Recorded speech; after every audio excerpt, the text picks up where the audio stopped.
The dedication of the 9/11 memorial, raging wildfires in California, and an iconic structure popping up in an unexpected place.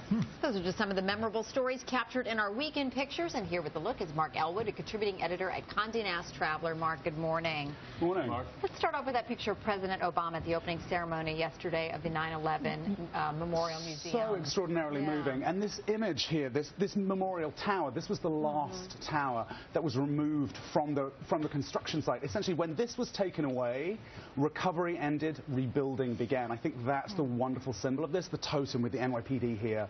The museum's opening May 21st, and they've already sold 20,000 tickets. Wow, that's amazing. It really is just the power of that. Speaking of power and the power of nature, wildfires out west, Southern California.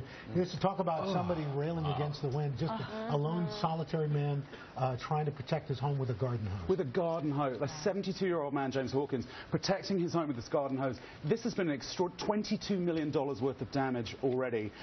15 square miles of fires raging in Southern California, but apparently it is all a bit more under control now. They have arrested a couple of people who might have been involved. Well, they said a fire last night.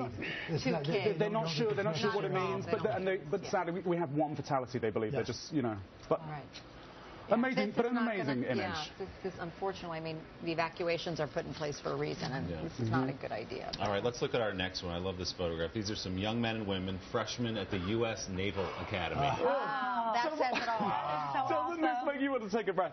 They have 14 hours of more than 24 as they're freshmen in the U.S. Naval Academy, and they are being tested to the extreme. This is like Tough Mudder cubed. Do you think? I mean, look at them.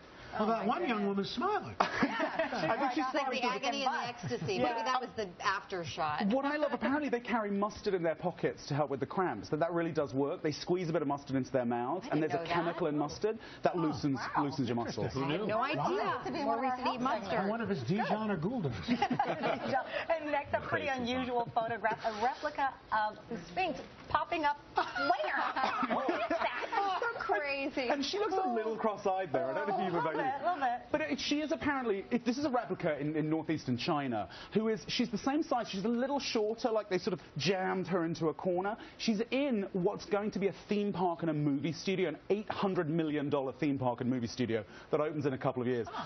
It just looks very strange to me. See her surrounded by greenery. Yeah, that's odd. That is really very odd. And of course, the Pope has a knack for taking the best pictures. I mean, just couldn't put a smile on your face any faster. This was every week on Wednesdays. The Pope does a 30-minute walk around in St. Peter's Square. What I love is when this balloon blew in front of his face, no one has claimed their own balloon. No one has come out and said, that was mine. That's great. That's adorable. I'm the person responsible for that errant balloon. All right, Mark Elwood, great to have you here as always. Thank you so much.